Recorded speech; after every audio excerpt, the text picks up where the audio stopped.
Hello, and welcome to another episode of the Monte and Wolf Show. We are here to discuss the LCK as usual. We have a very exciting week coming up because it's going to be KT versus Gen.G, potentially a battle for first place in the LCK. How do you feel about this, Wolf? I am very much looking forward to it. It's been kind of painful how long we've had to wait for it, to be honest, because it has. I mean, these two teams have very clearly been the top two teams, and they have crushed for the most part. KT with a bit of a happy series yesterday against DRX, but otherwise have pretty much crushed every team they've come up against. Without really any opposition, they were on an insane win streak. They tied the record that 2015 SKT had, that 2022 summer Gen.G had, which I believe is 17 games in a row. So not able to break the record, but they pushed it really far. And it was that bastard Krako who ruined it for them. The return of Krako. How does that make you feel? So Krako is just a really inconsistent player. I really love Krako when he's at his best, but when he's at his worst, you get frustrated. And I feel like because Krako has been so inconsistent and because he's had so many rough games, like benching him was the right choice, but I don't think bringing him back is the right choice either. Even though he came back and played a few good games, everyone's suddenly like, "Oh, he's fixed now. He's Krako the best again." It's consistency now. You'll say that though until like he throws a series that is really important to you, and then you'll be really upset and be like, "Oh man, I can't believe they put Krako back in." Wait. I think if Wait. Who? Krako didn't break the series, by the way. It was Hanwha who broke the streak. Okay, but you say that, and yet, who is going to be mad that DRX loses games because of Krako? Who's a DRX fan, Wolf? Who are you referring to in your fictional assumption of angry fans? I mean, a fan who would like DRX to go to playoffs may be a little bit disappointed with.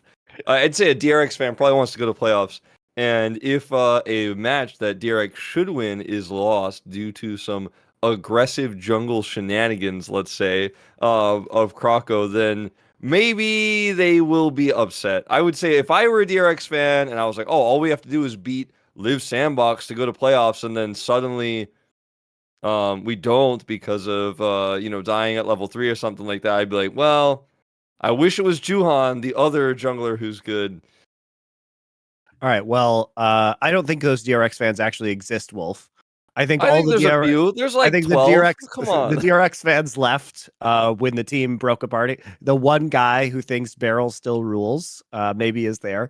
But also, can we discuss how the bar to get into playoffs might be a 33% win rate, which is kind of insane because there's such a difference between the top 5 and the bottom 5 that it is actually just a rumble in the dumpster right now to figure out who is going to be the best of the absolutely worst teams in LCK. Well, I mean, Kwangdong really fell off over the last few weeks. They really have dropped the ball, and they looked like maybe they had it together, but their last few games, they've looked honestly not themselves at all. Frankly, pretty bad. It's been really weird to watch them play because it looks like they've lost their confidence. And I mean, a lot of people put this up to CV Max, like putting too much pressure on the players, or maybe he's trying to force his draft style. He wants to force a certain play style that the players don't necessarily like or trust the drafts, and running drafts back and stuff like that. Players look very uncomfortable on stage when they're playing these compositions, and sometimes aren't playing to their win conditions. Sometimes are playing very timid when they need to be playing aggressively. For example, something's going on, I think, in that team where the team has lost their ability to play together and play to their win conditions, which is weird because they were so good at playing their early games, and they clearly did trust some of the drafts earlier this season and were able to, at least to the early mid game, make the right choices. Sometimes they'd stumble a little bit in the late game because it's still a new team, still young players who don't really have all the fundamental late game decision making down. So now that they've fallen apart and Live Sandbox has looked a little bit better, Bro is a strong team for the first 15 minutes. I mean, who's going to take is DRX also taking a game off KT? They're looking a little bit better this week. Krako's back. Like, who's going to get the spot? But yeah, we were talking about this yesterday because it is absurd that it is just like 5 teams exist in the LCK, and then like one other team will like win the golden ticket into playoff. Hey, Brion almost exists. I have faith in Brion. Look, I said last week, actually, in our predictions for esports bet, I picked Brion because they were an underdog versus Kwangdong. Was proven correct. They are better than they appear.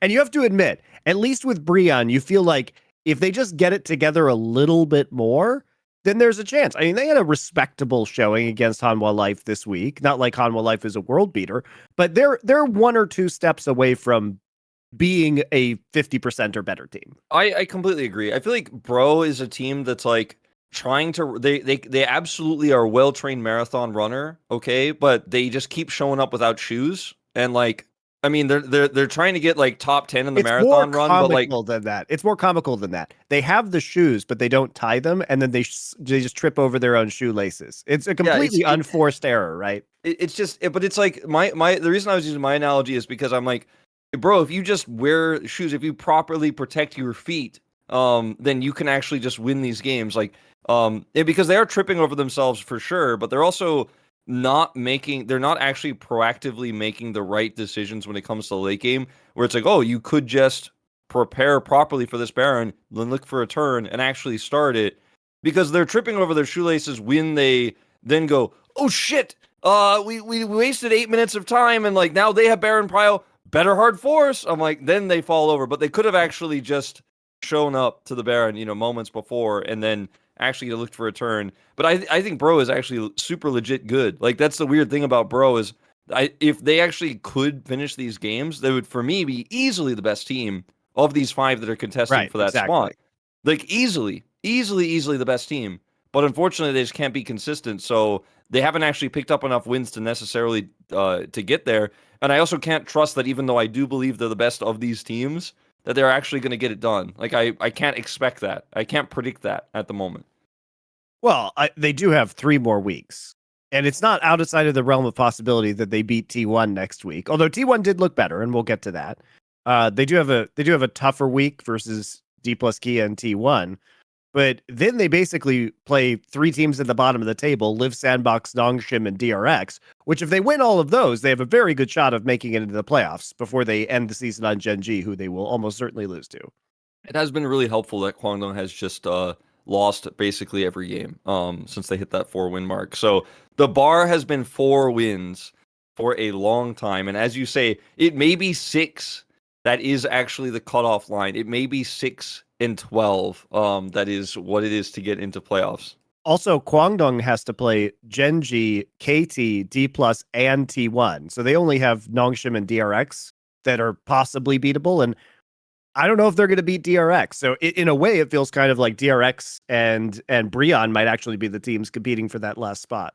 Yeah, I think that DRX and Brion look better than Live Sandbox right now. And Nongshim, I mean, everyone got hyped for them when they played Nila one time, and then everyone, I think, has now been brought back to reality. I think everyone's kind of starting to realize, like, yeah, this team is a professional LCK team, and they will, if teams make huge mistakes, they will punish them. They will play League of Legends, but ultimately, they're not a team that is well-rounded or strong enough and isn't, like, pushing into strong lanes, for example. Like, their players are just, unfortunately, a little bit weaker. Like, that's the issue for Nongshim, is you have 2 solo laners who are just below average, unfortunately. They both have, like, their highs. And then you have Jiwa, who's a creative bottom laner who's been given Nila once, but otherwise hasn't actually been able to show his creativity. I feel like I want to see more, like, Senna lanes out of this guy, even though it's not meta, because, look, to be totally frank, Nongshim, you're not going to win with standard play against some of these top teams. At least try to play to your strengths a little bit. It's like Nongshim's trying to prove they're an LCK team all the time. Like, yeah, we could just play the stuff that we won with in challengers all the time, that we were really good at, that we practiced for an entire year with, or we could try to prove that we can be standard like the big boys and lose properly. That's how it feels. It's like those battles that they used to fight in the 18th century. You know what I mean? In the Napoleonic era, like the American Revolutionary War, where you had to wear those really colorful uniforms and line up and just, like, walk at each other into musket and cannon fire in the field. And then the Americans were like, but what if we just had guerrilla warfare and would win just from ambushing people in the woods and camouflaging ourselves? But before that, it was almost just a gentleman's agreement that everybody had to play by this war meta. And if you just had a smaller force, you lose. You just lose. So you lose for fun because you're playing the war meta. So I don't know about that. Maybe you shouldn't do that. Maybe you should take some cues from the American Revolution. I mean, if they had tried to revolutionize, as Ju often does in the bottom lane, and play like Heartsteel Senna and do weird stuff like play bot Veigar, which was popular a little bit earlier this year, and lost and looked horrible, I'd be like, all right, well, let's go back to like just marching down and like loading the musket slowly. But we haven't really seen them try it, so I would love to see it. Season's You have to almost shoot over. You're not together, going you know. fast. Everybody has to shoot in volleys.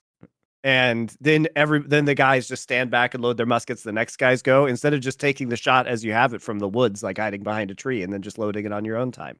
I Yeah, don't got to know. blow the whistles as well before you do it as well to let the enemy know you're about to fire. All right. Well, in any case, which team do you want to start talking about? Because there actually was a surprisingly large amount to talk about this week. Whether we want to read into KT almost losing a series to DRX and kind of pulling it out of the fire at the last possible minute. Let's save KT for the end because we can obviously turn that into like Gen.G KT. Let's do the T1 catch up. How's our boy Peyz doing in the mid? Oh boy. Well, Peyz had. I hate his name, by the way. So Peyz, I'll put this in. I'll set this in the chat so the producer can look it up later. Maybe we'll get edited in or something. But he has like this name is actually from a character from Pororo, which is a kid show, and it's this big like polar bear type character. That's what he, as far as I know, that's what he named himself after. I don't have hard confirmation of that, but like it's pretty heavily implied because this character is just like straight up the embodiment of like if you type Peyz in, this character appears. He's a big polar bear, okay, and he's a very kind character, but he's also like a little bit, I don't want to say he's stupid, but he's kind of dumb, but he's always trying to be helpful. And I've watched Pororo maybe like twice in my life, so this is just my I've watched more understanding Pororo than you have because I have a toddler who's half Korean. Anyway, so you're familiar with Peyz. Yeah.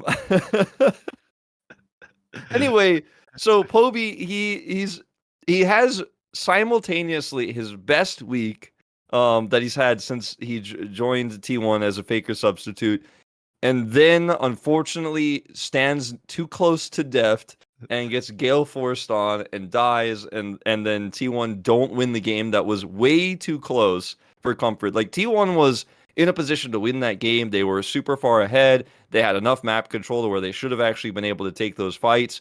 Yep. It was straight up like, oh wow, is T1 actually back? Like it took them a few weeks, but maybe they're actually figuring out how to play around Peyz. Had some good engages on the Annie, and then he gets caught and dies, and then the next game after you're totally boomed. Oh, you got Peyz up there. Thank you. All right, thanks for bringing Peyz. The next game Peyz's after Peyz gets assassinated, they don't play the game.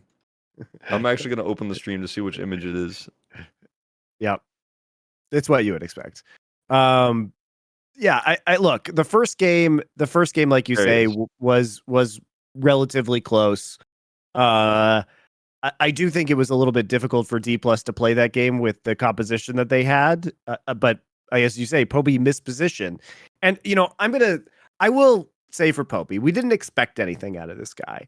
And both him and Bible this past week, the newest call-ups from the amateur league, have had moments where they don't respect the fact that they can just fucking die. And I think that's just, remember this was like when Peyz started at the beginning of this year, and sometimes he would position in a way where he could just fucking die, and then he would. And it took him a few weeks to figure out to play more respectfully, because professional teams are a lot better at punishing these mistakes, these positional errors, and we've seen this from both Peyz and from Bible. To Peyz's credit, I think he did play better this week overall. And, you know, Showmaker is a tough and intimidating opponent to face in the mid lane. And while I wasn't thrilled with his Annie playing game number one, he didn't set up a lot of flanks. He was playing out in the open too much instead of playing in fog of war and brushes. He did lose the game in the end by getting caught out and getting just completely exploded by Def's Aphelios. It was better. He looked better. He looked better. He looked more comfortable, which ultimately ended up being somewhat problematic, perhaps. But in challengers, there's kind of like a saying we have is like, what you can't see won't hurt you, because oftentimes players will just walk super far forward without vision, and just not respect their opponent's engage range. And in challengers, you actually very rarely get punished for stuff like that, because the training regimen and like the mentality of challengers players are, this is our comp, this is what we've scrimmed, we fight exactly like this, where like Maokai ult goes in first, we put in the Varus poke, and it's like a systematic way of playing the game oftentimes. Sometimes it doesn't work out that way, sometimes it gets a little bit chaotic and teams just follow the plan even though it doesn't make sense. But because of this, like, you very rarely get insane like long range punish plays from an 80 carry. Like, you don't expect the 80 carry is the one who's going to assassinate you, but you know, if you understand the damage like Def does, he's like, oh, I actually have exactly enough damage to go forward here and kill this Annie with Gale Force. But in challenges, I think a lot of the time, because those like really cool outplays and really cool mechanical plays don't happen as much, you kind of just feel like you're safe if you're with your team, sort of, because you're like, we will do the walk forward and fight the battle on the objective around the vision as has been pre-planned with our composition a lot of the time. I will say, like, junglers do make crazy outplays, and sometimes you will get punished by the jungler, but generally speaking, the 80 carry isn't going to make a play like that in challenges. That very rarely happens. So I think this is probably a pretty good learning experience for Poby. And I tweeted about this before he played, because, like, before he played his first time, I tweeted out, like, hey, don't be mean to this guy if he struggles, because he's basically one of the worst mid laners in challengers. He's super young, he doesn't have a lot of experience. But weirdly enough, I feel like Wolf says, don't be cruel to the shitter. and like, weirdly enough, I feel like my expectation was that people were going to be super angry at him and super upset with him, and actually like tear him down because his performance was weak, and it might, like, people would be like, oh, we're not going to make playoffs because of this guy. But actually, weirdly enough, I feel like people have been insanely supportive of him. I haven't seen anyone be angry at him on the Korean side. I haven't seen really anyone be angry at him on the Western side. I mean, some people have like laughed at his expense because he did end up dying and losing the game for T1 there. But overall, people have been not too upset with him or anything like that. And so I feel like he hasn't really been under a ton of pressure, even though I think I expected he would have been. And I think most people who've been following T1 as an org, especially with the trucks and stuff like that, have expected he would have been under insane pressure. But it seems like people are supporting him. So, you know, maybe that's why he looked more confident in week 2, and especially in that series against Dplus. So developing a lot as a player. And I think even if as soon as Faker gets back, he just gets yoinked back and sent back to challenges, I think it's definitely been an insanely good experience for him to go through these 2 weeks or maybe 3 weeks. We'll see how quickly Faker comes back. And learn how it is to play against LCK mids, how it is to play against 80 carries who will just blow you up. Yeah, that said, I mean, Gumayushi, still the most consistent player on this team. I was impressed at least with Zeus this past week, because at least the week before, Zeus looked like he had really lost his mojo, and that was kind of disturbing. He looked much more like the player that we are accustomed to seeing this week, especially in terms of his laning performance, kind of his map awareness and playmaking abilities. That was a welcome change for sure. But in game 2, Dplus, you know, Canyon did more or less just completely style on owner from minute 1 of the game. And despite it being a 41-minute game, it was not close. And Dplus just took forever to close the game. Because they have, as we know, weaker late game shot calling. And part of bringing Bible in is an attempt to clean that up a little bit. But it didn't look basically past, you know, it never really looked like they were going to lose that game, even though it took forever to end. Yeah, the gold lead was massive. They had pretty good siege, and it was pretty easy for them to just kind of make sure they don't lose no matter what. And I think they were playing not to lose rather than playing to kill the Nexus, which is a playstyle that has plagued a lot of LCK teams this season. But because they were so ahead, and because they're not bro, and they actually did control objectives, they ultimately did win in the end.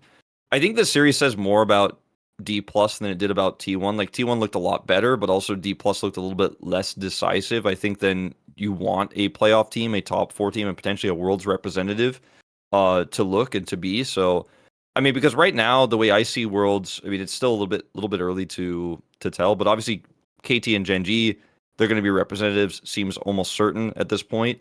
And then you have 3 other teams that are really in contention, right? Dplus, Hanwha, and T1. And the way I see it, like Hanwha is kind of they're going. I feel like Hanwha is improved enough. I think they're continuing to improve, and they look like a team that actually continues to challenge here.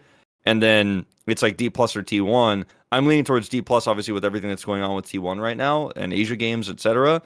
But Dplus, I think if you're trying to say that you're that much better than T1, like if Faker was here, who knows? This series might have actually gone to 3. It might have been a T1 win if Faker shot calling is there because you have to be more decisive. And this is you both look good as Dplus here because your early and mid game is fantastic, but your late game is so shaky that even a non LCK team like an LPL team maybe crushes you. You might even end up dropping a game to like an LEC team if you're this indecisive, in a world championship scenario. Yeah, I mean, I at least think we need to give more time to Dplus to integrate Bible into this roster because ostensibly he is here to create more instances of engage for the team, which also I think is really necessary. And I think the because of the way that Dplus plays, but also I think the meta is just shifting in a way where if we move to engage supports, that's where you can really unlock Canyon in a carry role, and that becomes really critical. Because even though he did have a good Sejuani game, very good Sejuani game in game number 2, his Sejuani and Maokai play has been probably his weakest overall this season, and that's been a major problem for Dplus is you just can't get the advantages you need out of Canyon. But game 2 played a great Sejuani, and we got to see some pretty good Lee Sin play from him in game number 1 of the series also. Yeah, I feel like with how good Kana is at Renekton, it just feels like a no-brainer that they should prioritize the Sejuani more and actually utilize it for top lane because that's the one pick for me that I trust Kana on more than anything else. It's just put this guy in Renekton. He's going to do a good job. You could trust that he's not going to mess it up, and then you could just play through that a lot of the time. It feels like Canyon doesn't really like to do that, doesn't really trust necessarily, and obviously he's always played through Showmaker more than anything else. That's kind of been the bread and butter of this team since 2020. And they've been the only constants in this roster, of course, as everyone else shuffles around. So I'd like to see a little bit more playing to your top side strength here for Dplus, but Deft, he's getting it done. Like Deft has been very consistent. I think with Bible, he looks a little bit weaker in the laning phase because Bible's laning isn't as good as Kellen's yet. But I think as that sort of changes and improves, when Bible becomes just more comfortable, it could be that this is the best version of Dplus if the shot calling comes through. There's a lot of memes and jokes about like playing with Bible. I've heard from the Korean side, like, and hearing from the Dplus players, like I think it was Canyon who said like my ears hurt after the series because he's just yelling nonstop and like doesn't stop talking. So I think that's something that you I think need. they need that though. Yeah, I think for they sure. need that on Dplus. Yeah, I completely agree. So I'm hoping for the best. Also to give context to people, I know we've talked about this on the show before, but Bible has already done his military service. So at an extremely young age, I think he's 21, if I'm not mistaken. He's pretty young. Interesting. Wow. That But is very young to have done it.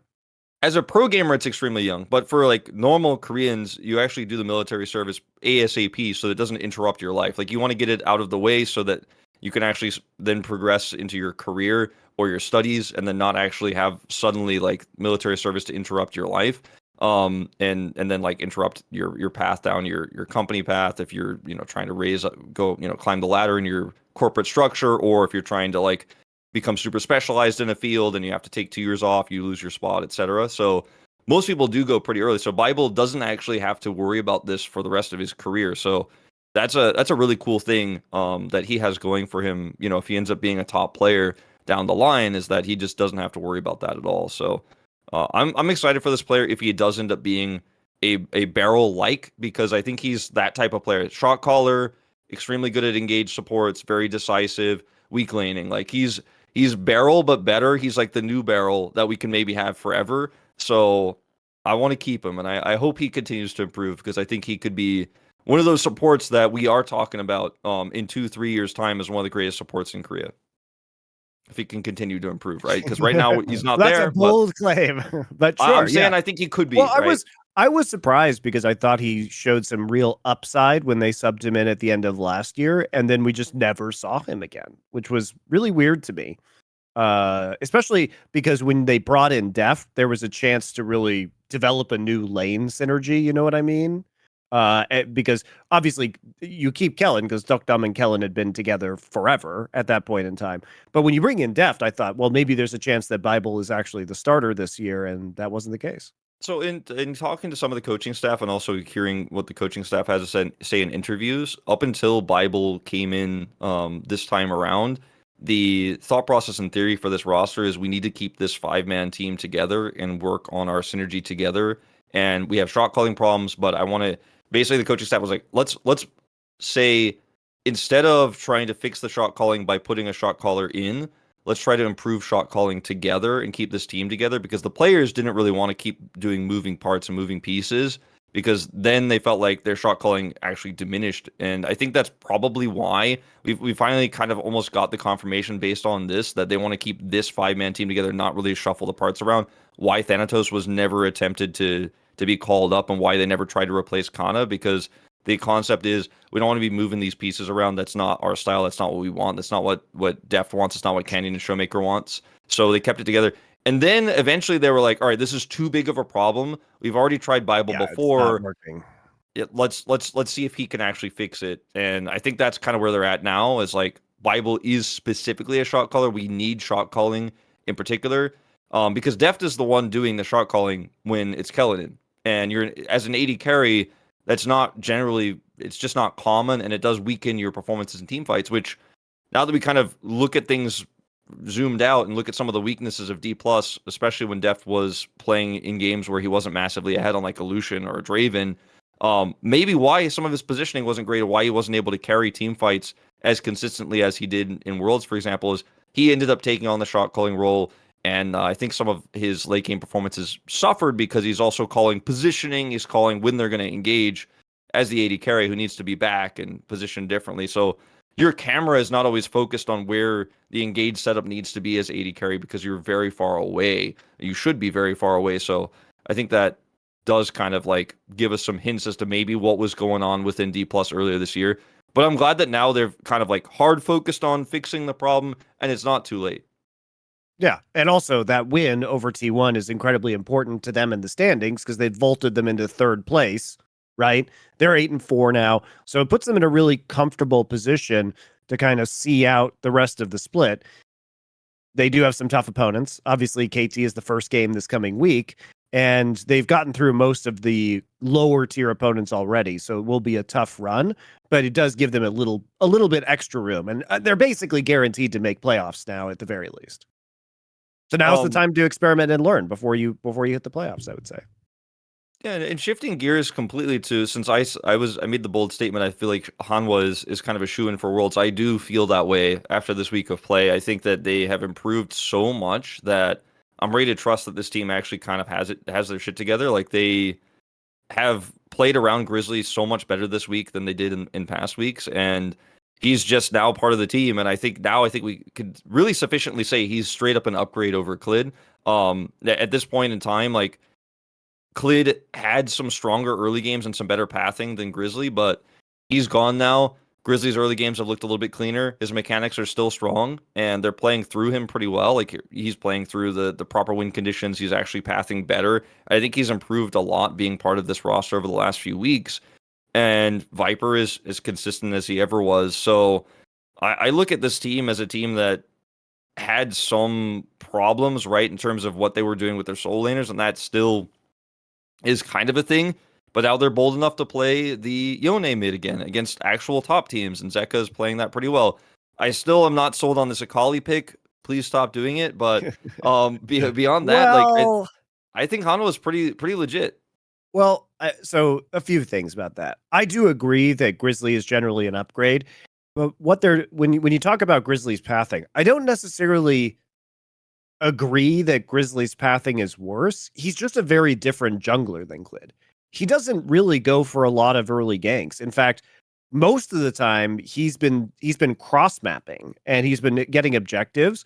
But there were games against that Hanwha was playing against KT where Grizzly would be coming away with, both the first dragon and the first herald. And it was because he was playing opposite of Cuz a lot of the time. And yes, sometimes there were some kills that happened early but they were already always trading objectives. And why I think this is actually good for Hanwha is that for them, it's about the late game. They were never that terrible of a team once you got into the mid and the late game. It was just their early game was sometimes super disastrous, right?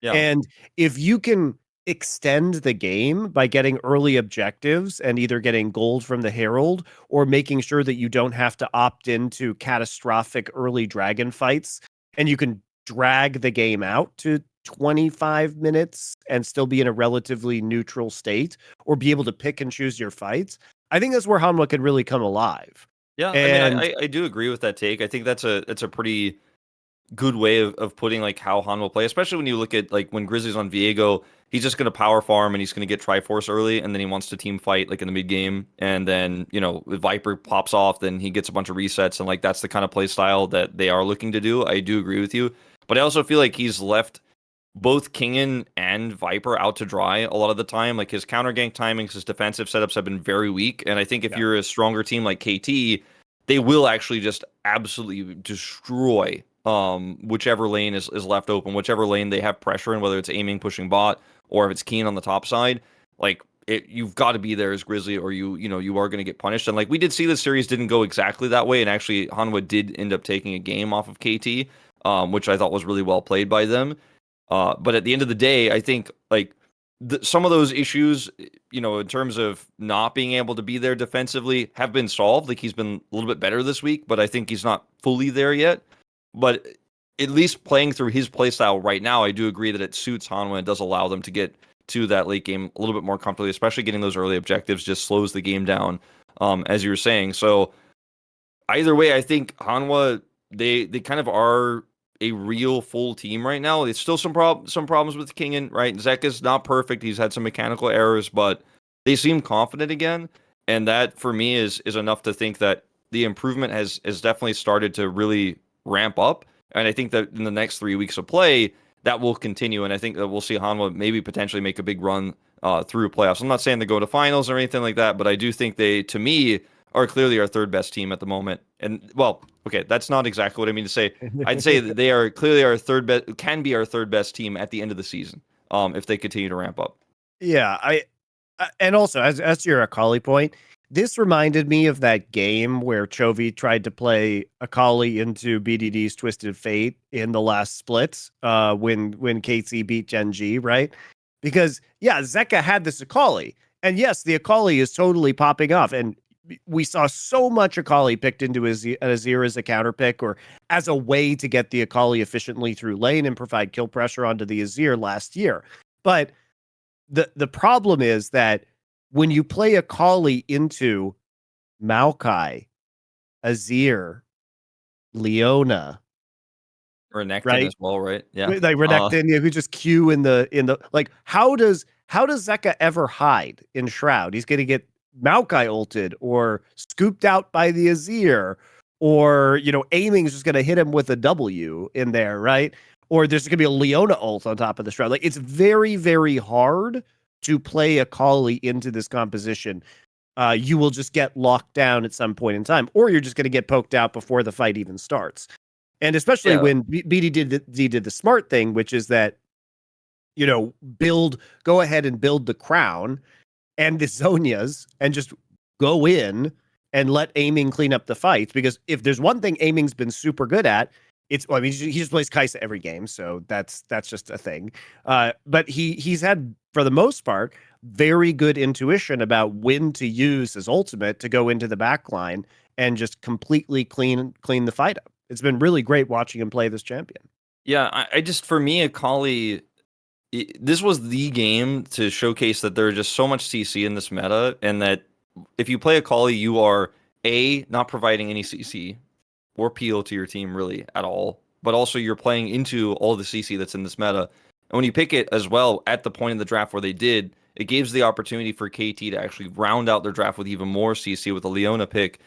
And he had 5 kills in that game and couldn't do anything. And Valdez and I were casting, and like after the game, we had to talk too, because we were like, man, that game was really hard to cast and navigate, because we have to tell the fans that this Fed 5-0 Akali, or 5-1, whatever he was, can't do anything. And like it's hard to like conceptualize that if you're watching and you're just a casual League of Legends fan going, "It's my boy Zeka, he's playing Akali, he's got 5 kills. It's done, it's over." And we're like, it's actually like over because he picked Akali and like he can't do anything. And it was a really weird game because like we were like, well, what if he gets really fed? And then he got really fed and we're like, well, what if he's playing against KT's composition? You know, like, is he fed enough? It's like, well, actually, it doesn't change Akali's kit if you have, even if you had 10 he was kills. assumed. Yeah, I agree. But that's why I said it reminded me of that game where Chovy was trying to play into the Twisted Fate. It was just a good counter pick, except this time there wasn't a counter pick. It was just a self counter pick. He opted into it. He opted into this experience, which does bum me out because I would love to see Zeka be great on Akali and have it work in the meta. And I do think you can maybe R5 it at some points in time, but you're not going to get away with it into this composition. Yeah, if you R5 it into a comp with no CC, or less CC, maybe. We have seen it win, but it has been rare. It's very clear that the way that League of Legends is moving is into like these more combo-oriented engages at this moment in time. So as cool as Akali is, like she just doesn't offer any of that. So I think that, you know, your carries are going to be your engaged champions who can carry by setting up the fight, or the AD carry who then is able to capitalize on the engage. And Akali only has so much she can do if she doesn't get backline access. So I want to see less of it in the LCK. It's kind of plaguing the LCK a little bit. Stop picking that. It's a counter to Azir, except that like there's a whole team comp there. So watch out for that, please. No more Akali. This is just like this is the thing that has bothered me a lot this week of LCK. I'm like, stop picking this. Don't even hover it. Just keep it away from me. Let's talk about KT. It's time. So, quiz for you, Wolf. Yeah. How many games in a row has Aiming played Kai'Sa? Let me think about this for a minute. I bet you can guess. I'm guessing like 6? Nope. Too low? 10. 10? Jeez. So the last 2 weeks, he has played nothing but Kai'Sa, in fact. So the last game he didn't play Kai'Sa was when he played Aphelios in their second game against Nongshim. But in the first game of that series, he also played Kai'Sa. So,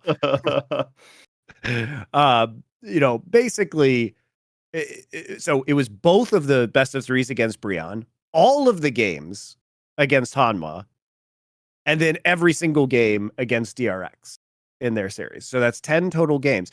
And the reason why he can do this, well, first off, KT has realized what some of the LPL teams have also started to realize, which is that you just fucking first pick Kai'Sa if she's available, because she's stupid broken right now. And she works with so many different comps. So she works with so many different comps. She's a poke champion, right? Once you get 3 items, her W just does insane damage if you build hybrid with Static Shiv and Nashor's and Ginsu's Rageblade, right?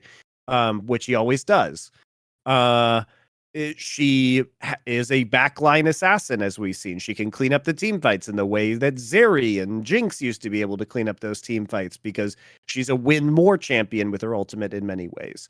And she can be evasive. Oftentimes you're going to get an hourglass, so you can just get into the backline, assassinate somebody in hourglass while the rest of your team tries to peel for you once you come out of stasis. So she's really strong right now is the point. She also does Baron extremely fast, which is an important quality to her, because it means you need less time to sneak a Baron or to secure an important objective. So she's just extremely strong. KT knows this.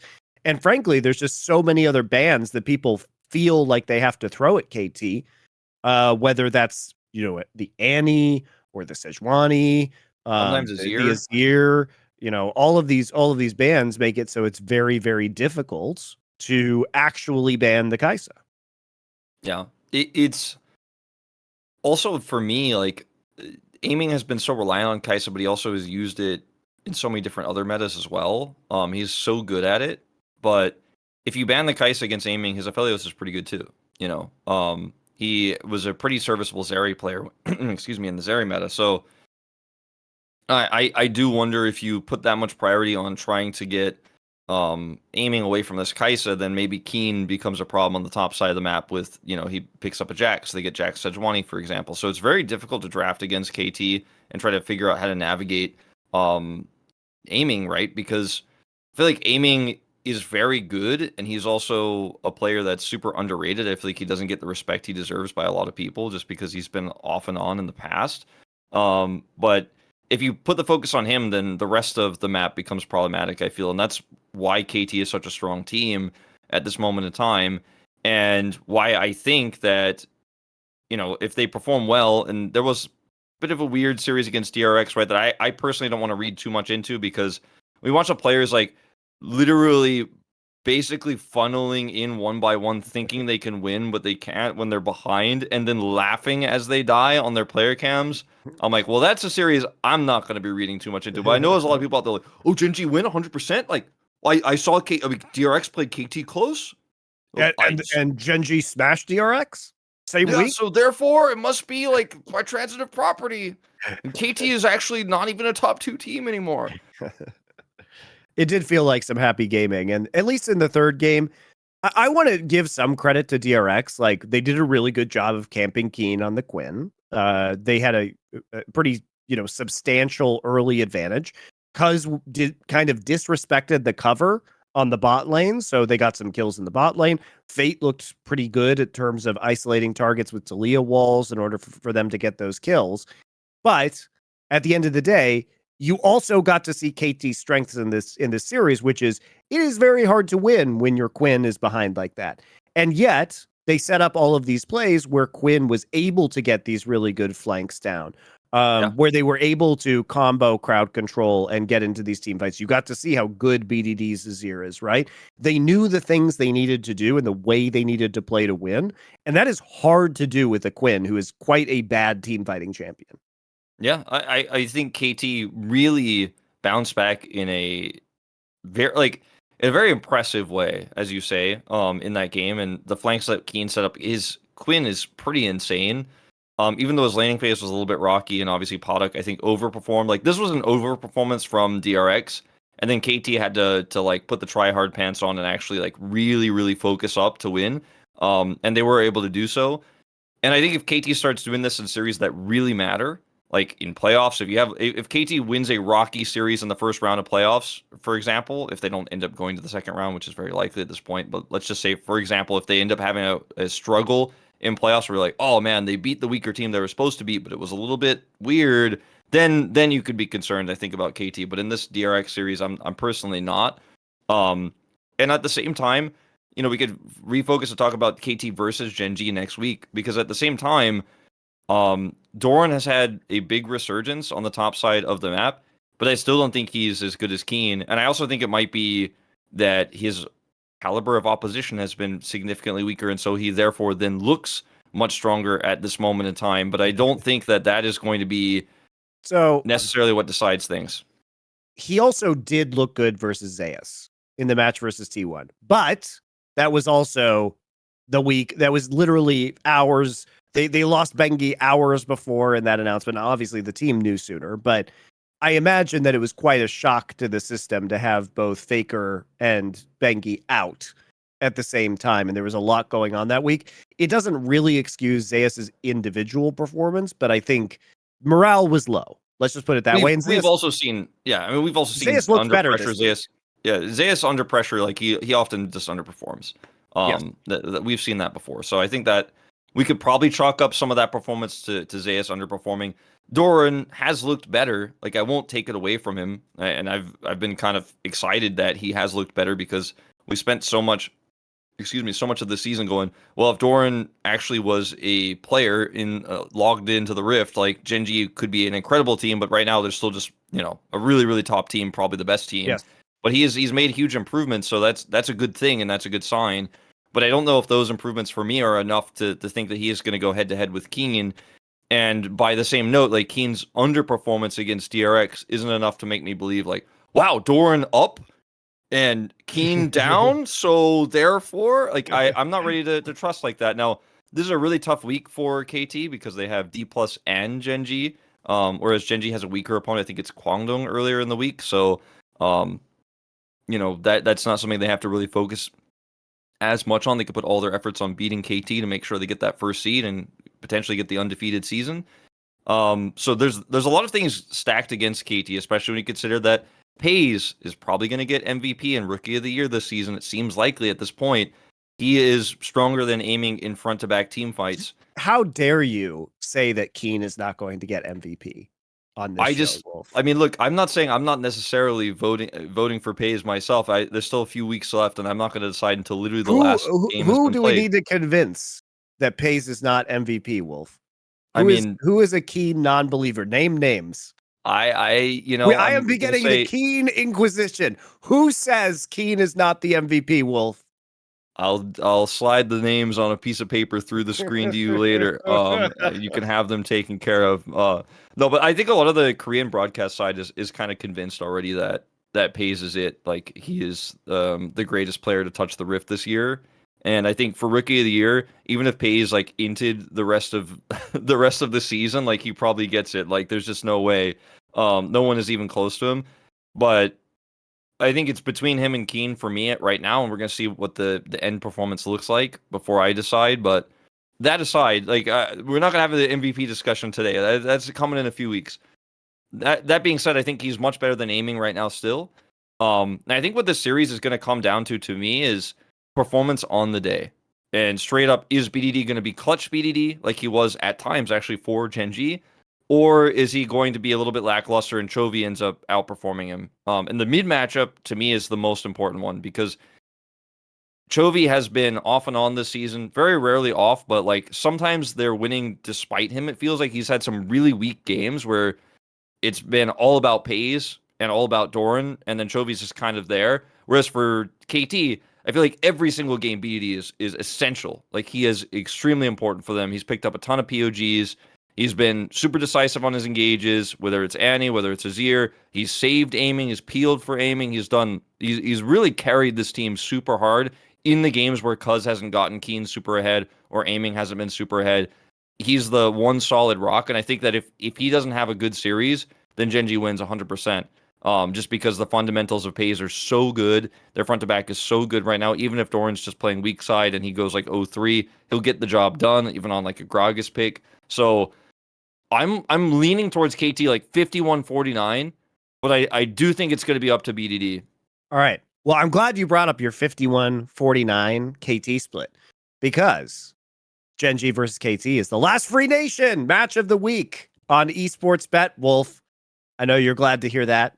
And as usual, what that means is if you use our referral code and you place a prediction on that match, you can get a 10% bonus on your first bet on that match, up to $100 USDT or its equivalent in DJT or another cryptocurrency. So you basically can win more just on this one match if you use our referral code. And guess what the odds are right now, Wolf? 1.376 for Gen.G. And 2.787 for KT. So if you're going to put a bet down on Gen.G, it's almost not worth it.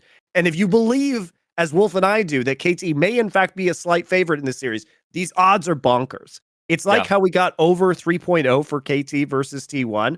Now, I don't think this is a lock. Like, I thought that one was a lock. Oh, this that one was like, predict. Okay, people are just not even paying attention. Yeah. This one is not a for sure thing, but if you have nothing to lose. But if you have nothing to lose, like basically if you have 2.7 odds, it's definitely closer to a 50-50 than T1 versus KT was, where actually KT was the favorite, so it was even more wild in that case. But this is a good time to do that. And on top of that, if you guys make an account with our referral code, you can get a risk-free first bet up to $100. So that would be a great match to do this on, just like the KT versus T1 was a great match to do this on. Or you get a 50% deposit bonus up to $100 USDT. So there you go. It's a good time. It's a good time. It's going to be a good series. Peanut has also really had, I think, with Doran's resurgence, a lot more freedom on the map.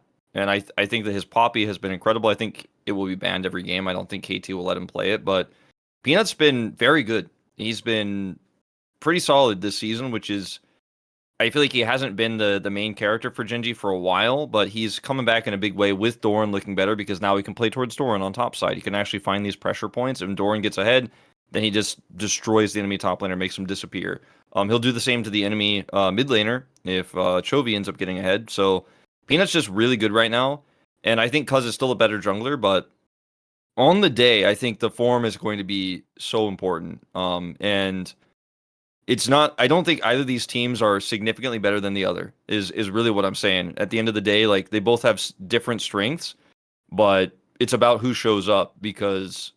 And I actually hate saying this as an analyst because it sounds like such a cop out. Like, yeah, whoever shows up will win. Don't worry. Like that's what I'm gonna tell you guys to predict. But like actually, I think in this case, it is going to be like, is BDD on? Is he super on point? If the answer is yes, I go KT wins. Is BDD like 9 out of 10 and not 10 out of 10? I think Gen.G wins. I don't think that anyone on Gen.G will choke outside of Doran.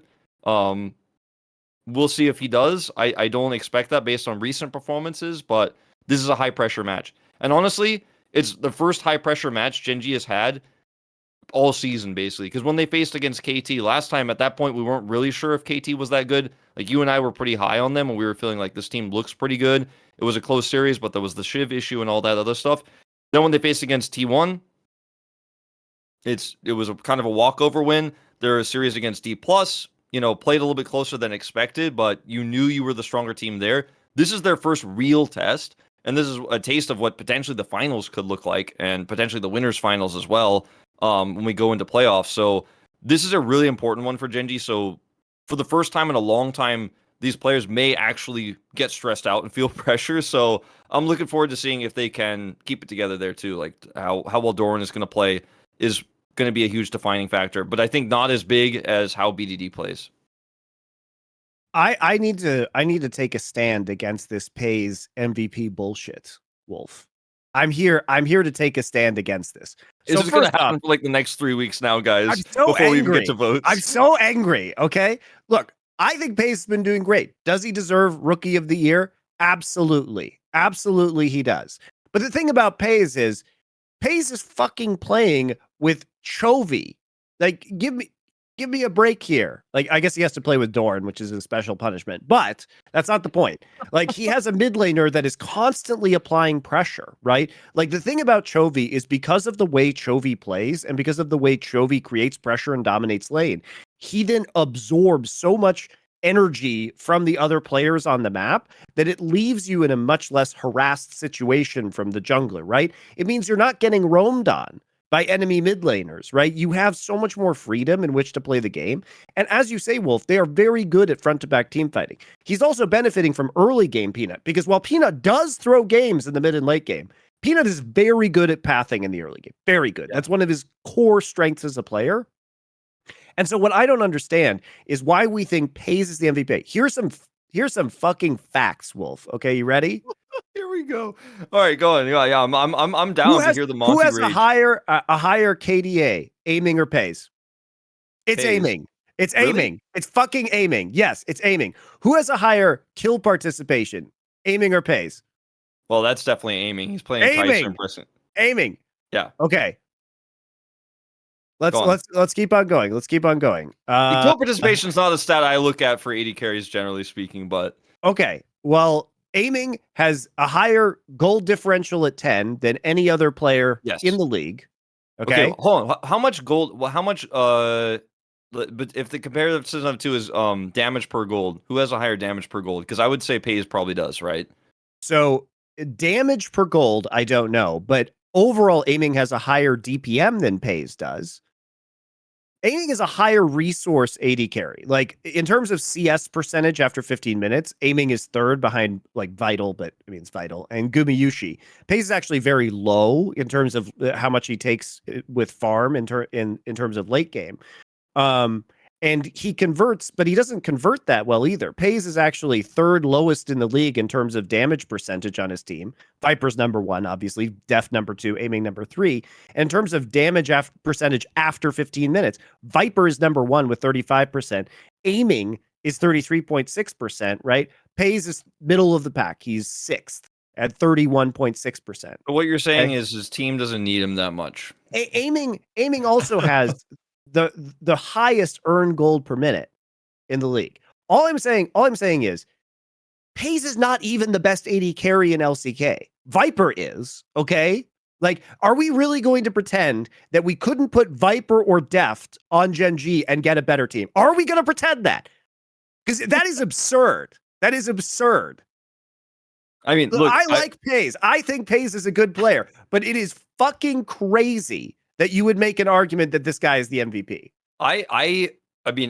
For me, I look at it and it's not about the numbers, it's about his positioning, and I'm not actually voting for him yet. So it's not even about the numbers. It's just about watching him play and knowing what he does on the team.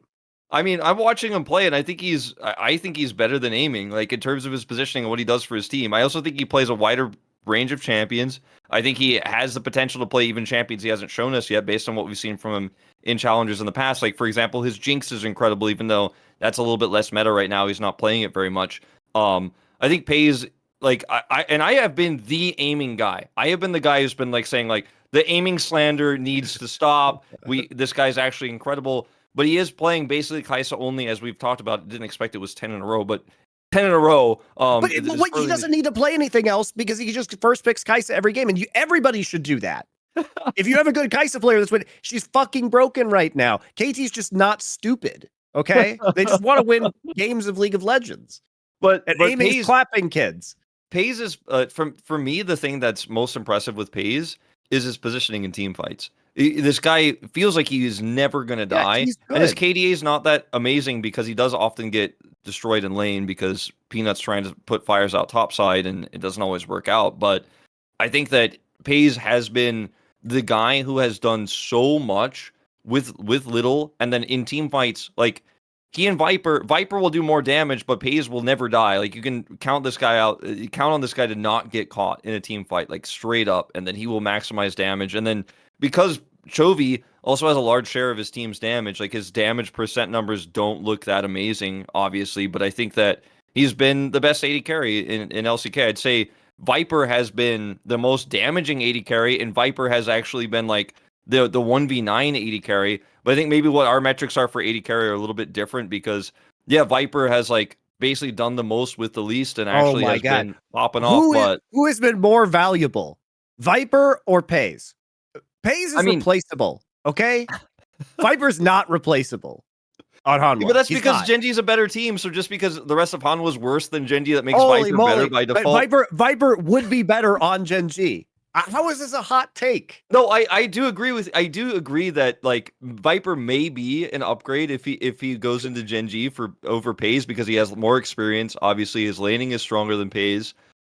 He's getting like more in 1v2 situations when he's left out alone when life is roaming, for example. Like, some aspects of Viper's play are 100% better. His maximization of damage in extreme late game scenarios that Gen.G doesn't go to as much because they're a more dominant team. Like, yes, Viper looks better in those moments. Has Peyz been tested in that type of scenario that much? No, not really. Like, Peyz hasn't, like, who's to say Peyz won't 1v9 like Viper? Because Gen.G's not going to late game scenarios, but the early game is so bad that he has to. So, like, we just don't know, but maybe they will. He doesn't have Chovy on his team.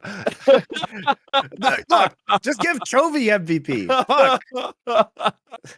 Kiin deserves MVP. I don't want to hear this bullshit about Peyz. Peyz is not the MVP of the LCK. That is a ridiculous thing to say with Gen.G. It's just so ridiculous. The stats don't bear it. The eye test doesn't bear it. It's not that Peyz is bad. He's not even the best AD carry. He's not MVP. I've had a lot of time to think about this because it is one of the most stressful things of the season when you vote, because obviously your votes are public and like I think they should be. But the stats don't back Peyz up. Like, I will give you that. Like, the stats definitely don't back him up. We'll have to wait and see though. It's hard for me to quantify Gen.G players in terms of the conversations for MVP and stuff because their games have been so one-sided. And the same could be said of KT, but obviously a lot of that, most of the season has been through Kiin, which is another argument for why he should be MVP. And I'm leaning towards Kiin. I think I've mentioned this on the show already. At the moment, I'm leaning towards Kiin, but a lot of time is still to go before we vote, like 3 more weeks of regular season before those votes do come through. So I didn't know where this conversation was going, but we touched something deep inside Monty. The That's biggest because it's Peyz just anti, the bullshit. biggest Peyz hater, I'm apparently. not I'm not a Peyz hater. I'm just saying that there are a lot of people who could just do Peyz's job, because I don't think Peyz's job is particularly complicated on Gen.G, and I think he has so many early game advantages going for him that provide him a bridge. And his team is mostly doing front to back team fighting. And here's a wild stat. Doran is actually one of the highest damage percentage top laners in the league. It's not even Chovy. Chovy's in the bottom half of percentage damage mid laners right now because he's playing a bunch of fucking setup champions. He played Gangplank. Kiin played Gangplank, and he had that one game where he actually just absolutely destroyed. He broke the numbers. That one, if you take that outlier out, I don't know. He's played a couple of GP games where he just popped off. But yeah, I mean, so those numbers are going to be a little bit inflated. his Renekton has also been doing very well in terms of providing a lot of damage in team fights. So look, I think that it's more evenly distributed. Also, Peanut is coincidentally one of the highest DPM junglers because he played a lot of fucking Kazakhs, right? So it's more evenly balanced in terms of percent damage, and Chovy has taken more of a setup role, especially with the kind of the mid lane champion pool. Like everybody's done that more or less as a standard thing. We haven't seen a lot of high damage mid lane champions in the pool because mostly it's like, am I playing Annie, or am I playing an Everfrost champion, or am I playing Crown Azir, right? But yeah, I think it's also really, interesting. Gumayushi has been the best player on T1 this split, and he's been the only reason they've even been relevant in some games. Yeah, I mean, I think it's really interesting. Peyz MVP, by the way, fucking Peyz MVP, the 80 carry on the number 1 team MVP, but all of these other 80 carries who are arguably the best players on their team, like Gumayushi, best player on T1 this split, right? Viper, best player on Hanwha. Deft, maybe best player on Dplus. So how is it possible that we have 3 players who might be the best players on their team, and all 3 of these teams are playoff teams, but Peyz is MVP? That is a fucking riddle, dude. There is no logical way you could actually argue that Peyz MVP. You know I'm right. I mean, you're really making a compelling argument. Like this pushes me further towards voting for Kiin for MVP. We'll see if he can continue to make his performances top tier. And it's not hating Peyz. I think Peyz is good. Okay, he's just still. I He's know. not I'm just trolling you. Yeah, I know. I do think Peyz is good. I do like Peyz. I think he's had a wonderful rookie story. Does he deserve Rookie of the Year? Absolutely, he fucking does. The thing is, there's no one else to me, because I can't put Viper in MVP conversation here unless, like, I mean, at this moment in time, like, because MVP is voted on before playoffs. Like, you do it based on regular season, not based on playoffs. So you could have like an MVP, but then that player doesn't do well in playoffs. Like, that can happen. But like, I don't think there's really an argument for Viper being MVP at this moment in time. He has been super valuable for Hanwha, but the level of dominance he's shown is kind of like, well, Viper is still carrying this team, but it's not, to me, like, the moments we've seen from him haven't been MVP worthy. And then beyond that, like, who is even below? Like, if you go Kiin, Peyz, who's like the third person that you even bring up? Like, there's just not really, for me, like, anybody who comes close right now. You could maybe say like Cuz or Peanut, like, maybe is like the next goes down to number 3. And in the past, we actually, when we'd vote for this, you do give a like list of like 1 to 5. And the last time we did it for spring, we actually did it 1 to 3 actually instead. So I am curious how many times we're gonna have to vote this time around. I hope it's 3, because it gets a little bit tougher this season around when you go down the list. But for me, like, Kiin is the front runner, and we can kind of revisit this conversation every week and see if that still is the case. But even with that shaky Quinn game, he popped off in the late game anyways. And there's just nothing bad. I really have nothing bad to say about Kiin. Peyz, we had some issues to say about, like, some of his farming, like his positioning in mid lane when he's like trying to be greedy and get turret plates or actually push to get some extra minions. But I don't really have much bad to say about Peyz either, other than that. Really? You want my real hot take here? I think Delight deserves MVP over Peyz. Delight's beginning of the season was really rough, though, in my opinion, compared to what we've seen from him in the past. Like that's the thing. Like Delight's highs have been absolutely worthy of like at least top support in the LCK. Like I'd probably give it to him right now. Like all pro support probably goes to Delight right now. I'd vote him in. But MVP, I don't know about that. I don't know about that. So if we had to make an all pro team, here's the next question. If we had to create an all pro team, would Peyz be your all pro AD carry? First team. Let me think about. So it's Kiin, Peanut, or Cuz. Yeah. Hold on. Well, I'm thinking about who's on the team first because that matters. It's definitely Kiin. Okay. Which is why we can make a case for him for MVP. If it's so fucking hard to decide if Peyz is even the best AD carry in the league, he can't be an MVP candidate.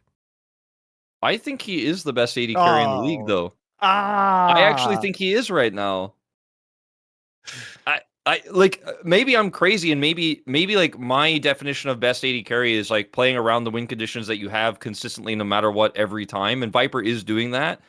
But Viper is also playing on a team where he is going to look better by default because the rest of his team is worse, and so he has to carry them. And just because Peyz doesn't have to like literally pick the Gen.G up by their bootstraps and like string them along and drag them through the mud. Your point, Wolf, is that maybe Peyz could do that, but he's not being asked. Yeah, he hasn't been tested as much, but that doesn't make him worse. Like that doesn't make him worse. To me, like he looks fantastic, and I mean, I think that given the scenarios and the matchups, like we already had Gen.G beat Hanwha, and he looked pretty good into Viper in that individual matchup as well, even in the laning phase. I think that like it's a little bit dishonest to say that Viper is better than him because he has carried a worse team. I'm not saying it's better because he just looks better, but anyway, let's just go. I would put Viper Delight. Okay. I would also, I mean, there's an argument to be made for Chovy, but there's also an argument to be made for BDD right now, considering that BDD suits this meta so nicely. And then I think you probably take Peanut because Peanut actually has been very good this split.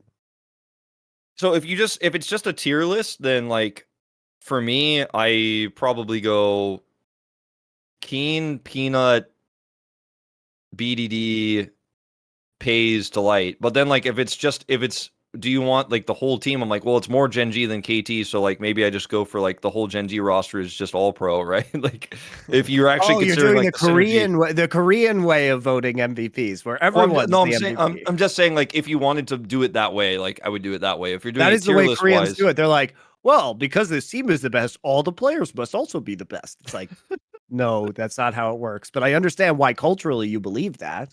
It's really hard, I think, from a Korean perspective to vote for someone as MVP if they're not on the first place team as well. Like that, I don't know why that is. Like no Korean analyst has ever said like, well, I can't vote for Kiin because KT is second place, but it seems like less common to vote for an MVP that's not on the first place team. And that's why I think a lot of Korean, like my prediction right now is that Peyz will win MVP because I think the Korean side will overwhelmingly vote for him. And this is also evidenced in the OPGG Player of the Week. So we do OPGG Player of the Week votes every week. You guys probably know this if you watch the LCK. So every week, basically, we have like a mini MVP of the week. And Peyz has won so many of those because he's just ended up being a safe vote. And because they specifically don't want anyone to talk to each other about their votes because they want it to be kind of like each person's individual thing and not like I talked to my casting team, we all decided Peyz was the best and we all voted for over. It seems like the Korean side just kind of overall thinks Peyz is the safest, best player every week. So as a result, I think that they're probably going to think the same way when it comes to MVP voting at this moment in time. So I'm warning you, Monty. I'm warning you. The Peyz MVP votes are coming. Fuck this. Fuck this. This is bullshit, Wolf. Now, if Hanwha beats Gen.G, let's see, when they haven't played in the second round robin, have they? Have they already? Am I forgetting? Hold on, let me see this. Let's see. They play Gen.G. Yeah, Gen.G in the final week. You know, in week 9, if Viper totally gaps Gen.G and maybe KT fall off and Hanwha get to be a top 2 team and Viper literally looks like the best player on the Rift for the rest of the games he plays, which he always does when he's playing on Hanwha. But if he continues to do that, maybe the Koreans will decide that he's better than Peyz. But at the moment, I don't see it happening, Monty. Well, the Koreans also voted for all of T1 basically to be first team all pro, and then they got completely clapped in the playoffs in the finals. So just gonna put that out there. You know, maybe you're just not all the best at the video game because you're on the first place team. Maybe there could be good players on other teams. I don't know. Isn't Canyon #1 in terms of player of the game standings? Wouldn't that be a crazy vote for MVP? Because when he's actually able to play carry champions, he just claps people. I mean, Canyon's been super inconsistent, though. Yeah, it's true. But because he has to hide a lot of weaknesses from Kana a lot of the time. I also think that BDD is better than Chovy this season by a large margin. I'm surprised you put them as close as you do. I feel like Chovy he's doing a lot, but I think BDD's impact has just been overall much higher. That's why I said I said in this meta, I think BDD is the best. Oh, okay. I thought you were saying with this champion pool, I think BDD is very good. The current champion pool. I think earlier in the split, before they figured out that they could just do all this, and we saw the rise of the Azir again. Not that Chovy's a slouch on the Azir, but it's just like it's hard to imagine outside of Zoe being also meta a better champion pool for BDD. It is kind of weird that we're in a meta where even though a lot of mid picks are super defining, we have 2 very clearly best mids, and then who would you put as your third best mid this season? Like, is it Showmaker? Is it Zeka? No, it gets. Yeah, I'm like, who's the third best mid? I'm like, it's not Faker. Showmaker has had a better split than he did his terrible split in spring. It's probably Showmaker. It's probably Showmaker, but that's saying a lot because Showmaker's had some ups and downs. It's weird that we have a really weird weak mid pool this season for LCK. I think the mids are quite mid. To put it bluntly, it's also just not a meta to show off great mid lane play for the most part. Yeah, your utility and your engage, which is why you shouldn't play a Kali. Just bringing it back to that. In conclusion, fuck you, Zeka, for playing a Kali. Just don't play a Kali. Stop it. Stop it. You can play Yone. Yone's good here, and he did. He is playing Yone more now, so we're happy to see that. So I'm gonna officially. I think right now I'm ready to officially predict KT will beat Dplus, and I think they'll beat Gen.G. I'm actually predicting the 2-0 KT week. Hell yeah. You love to see it because I just want to see the race to the end for both of these teams, and I want to see a really tight contest for first place, and that's only going to happen if KT beats Gen.G, right? Because otherwise there'll be 2 matches back potentially. So I was curious because KT has this really stacked week, right? They already played Hanwha, and then now they have Dplus and Gen.G. So this is their toughest week, and it's like really tough. That you played Hanwha, then you almost lost to DRX. Almost. I mean, you hard fought your way out of it, whatever you want to say on that one. But then you have Gen.G and Dplus, and then it gets super easy actually for KT for the rest of the season. Yep. You have Kwangdong Freaks, T1, which is your hardest opponent, but I mean, realistically at this point, like, doesn't seem like that's going to be that tough.